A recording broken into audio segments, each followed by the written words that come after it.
If you've been on the Seattle house hunt, now is the time to buy. Now, the reason why is because we are seeing the highest inventory this market has seen in over 10 years. There are tons of houses on the market. Now, today I'm going to be sharing a bit about why we might be seeing so much inventory, some of the other market conditions to be aware of, and what this means for you as a buyer. Now, before we jump into the video, my name is Madysonarthur. I'm a local realtor here in Seattle-Bellevue, helping buyers find the right fit throughout the region. Now, if you'd like to learn more about how to negotiate great offer terms or anything else related to the home buying process, subscribe and check out my channel because I do have a bunch of content. Now, when looking at Seattle as a whole, the market inventory is up 16% year over year, and even submarkets seeing closer to 70% or even 30% depending on where and what the product is. But overall, this is a lot of inventory and a lot of homes. Now, breaking it down by number, from where the end of Shoreline is all the way to White Center, there are over 522 active new construction homes on the markets. Now, what this means is there are going to be a ton of builder incentives happening right now, whether that be offering a right buy down, a reduced purchase price, free changes to certain aspects of the home that you might not like. All in all, builders want to sell and they are losing money, so they are motivated. There are also over 1,200 active condos on the market, which is just an insane amount of inventory. So condos are really difficult to list right now, but if you're a buyer, you have tons of options and you can get a really good deal, especially if you are a first-time home buyer and you want to get something under $500,000. There's a lot in the market for you, and I really think that condos are just an excellent option for people who just want to enter the market right now, but may not have a ton of skin in the game. Now, combined, residential, new construction, condos, townhomes, all of the above, we're at right around 2,700 listings, and that is as of last Monday, so this might have grown since then. But just in general, buyers have a lot of options. So what you're going to see is longer market times, bigger price reductions, and more negotiation leverage, whether that be if you want to purchase a home contingent on the sale of your current home, if you want to get all of your closing costs paid for.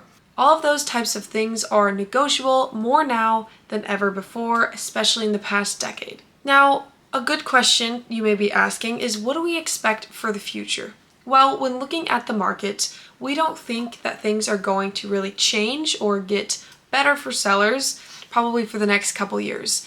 We think Seattle is finally at a place where it's plateaued in price and things really need to start dropping because they simply are not going to be those COVID level prices where homes were selling left and right. Now, inventory levels are the primary drive for this change in the market, but there are some other factors worth talking about. So let's start with interest rates.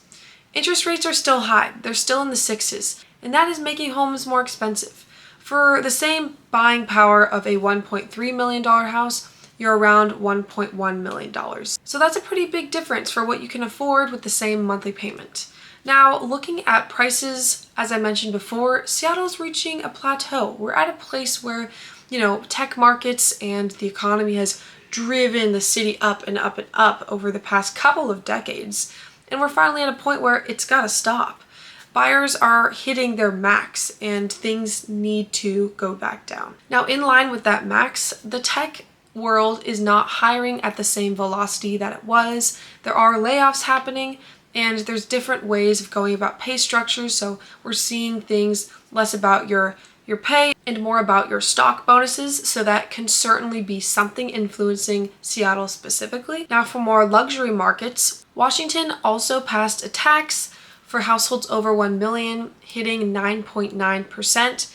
And so that is definitely encouraging some of the more luxury markets to sell and move to other states to retain their wealth. Now, it hasn't actually gone into effect. This will occur in 2028. But for those who are planning for the future, it is certainly something that is influencing where some sellers might be wanting to live and encouraging them to sell. And this is actually something I have seen. As mentioned before, one of our other primary struggles is that COVID boom. Homes were flying off the shelves, they were in multi-offer scenarios, and there was a sense of urgency. You write your offer now, you get the home before somebody else does. Now, the problem with that is People are now ready to move on, whether that be for a life or financial decision, and they need to sell. So a lot of sellers are trying to list their house for more than what they bought it for, but right now the market is actually worse than that period of time. So homes are just sitting because sellers are at a gridlock. They need to sell for the equity, but buyers are not willing to purchase at the price that they're listed for.